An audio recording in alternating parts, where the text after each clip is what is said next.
So the disciples were just ordinary people like you and me, which gives us so much hope. If they were like the elites, if they were the experts, you and I could say, well, that was nice for them, but, I'm just from Burnsville, or, I'm just from Woodbury or something like that, or whatever. We can fill in the blank of like why we wouldn't be part of that. But fishermen, tax collector, zealot, people just like you and me. And one of the things that they shared in common with each of us was fear. They shared fear together. You and I can sometimes be gripped by fear. And one of the things that fear does is it locks us away. It locks us up.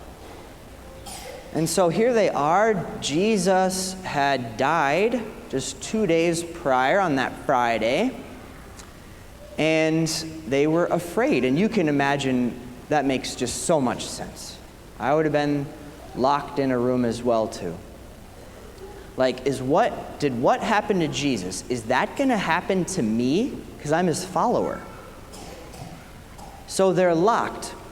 But what's so encouraging is that even if you and I are locked in fear, and maybe you've even been fearful lately, even when you and I are locked in fear, Jesus can still meet us.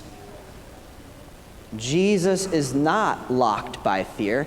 Jesus is not even bound by your fear. He can pass right through a wall, and that saves us. Because sometimes it's like, Lord, I have no idea what's on the outside of that wall. I have no idea what's on the other side of this thing. There's so many things that are unknown, out of my control. It's safer here. And I'll always be here, because I'll never know what's on the outside of that door unless someone from the outside comes and meets me. So Jesus comes and meets them right in their fear, and he brings peace. He brings peace. No judgment, no shame, no anger, but unconditional love, right in their fear. And then he gives them a gift. But before he does that, he shows them his hands and his side. Like, it's me. It's me.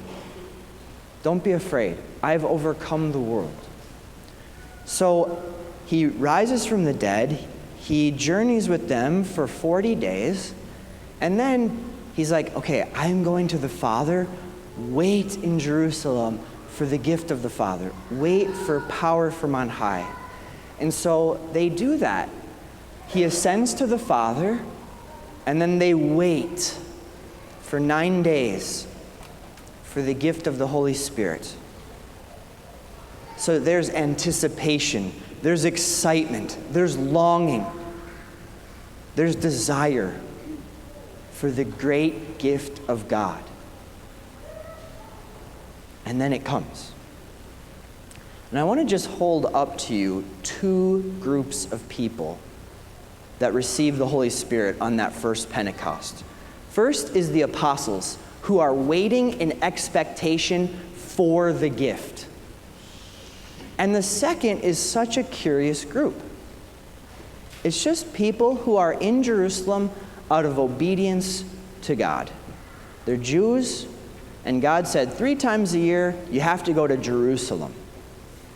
And so they say, okay, I'm going to go to Jerusalem out of obedience to God. They were not expecting the gift of the Holy Spirit. They were not expecting to become Christians that day. They were not expecting to hear the apostles speak to them in their own language. They were just being daily and ordinarily faithful to God. And that is so encouraging as well. Because what if you and I could only receive God's gifts? What if you and I could only receive God's gifts when we were expecting them? That would limit us. But if I can receive a surprise, The doors are open. If I can be surprised by God, well, I could be surprised every single day. I don't know about you, but I am terrible at receiving surprises. Really, really bad. Super bad at receiving surprises. I don't know if it's because I want to be in control or I want to make sure that I know that I'm responding right or what. One time, one of my best friends surprised me. You know, you get called and they're pretending that they're actually in another place, but they're just about to come to your house. And so I thought she was actually not only in another place, I thought she was in another country. So we're talking on the phone. It's like, okay, great. Wish you were here. 20 minutes later, she's here from this country. And I wish I could say I responded super well, but I didn't. I was actually mad. I was like, you duped me, rather than being like, whoa, you arrived. Whoa, you're here. I was not expecting you, but this is amazing. So sometimes you and I, this is the last point, sometimes you and I do the things that Christians do, and we can fall into either of those categories. And that's both so encouraging. Sometimes you and I, we come to Mass, and we're like those first apostles that are like, wait, I'm going to receive a gift here. Something is going to happen, and I'm going to meet God. This is what can happen when you're going to get married, or you're going to get baptized, confirmed, or you're going to receive your first Holy Communion. When the kids are ready for their first Holy Communion, they get dressed up in super cute dresses or super awesome tuxes for second graders, and we all love it. But each of those kids is like that first group of apostles. They're like, I'm going to meet God today. Something new is going to happen in my life today. I'm going to receive Holy Communion for the first time. I'm ready. There's another group of people, though, that are like, well, God invites me through the third commandment to go to Mass every Sunday. So I'm going to go to Mass every Sunday in obedience to Him. And sometimes it can become routine, sometimes it can become rote. But it's I'm still going to just be faithful to God. And I show up to Mass, just like those Jews were in Jerusalem, because that's what God said. And surprise of surprise, I meet God at Mass. I meet God. And that can happen today for you. Today, you and I can sometimes go to Mass with a deep, longing expectation. I'm going to get to receive the Eucharist today. It's incredible.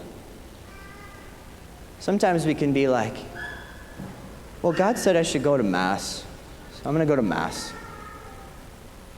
But then you get to receive the Eucharist.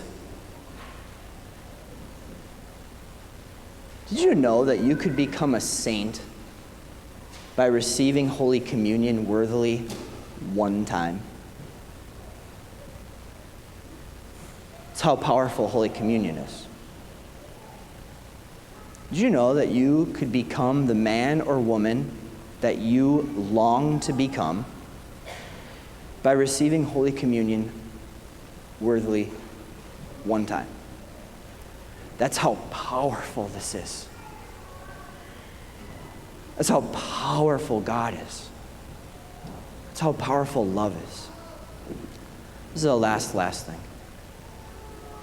Yesterday, 4 men became priests at the cathedral. And I knew one of them for 15 years maybe. I don't even know how long I've known him. From the very beginning of his discernment, and he had a long discernment. And that man lives with his heart open. That man lives with his heart open to God and open to receiving love. And they lined up, and he was on the outside. And he was crying the deepest tears during the Mass. Just the deepest tears of like, I am not worthy of this gift.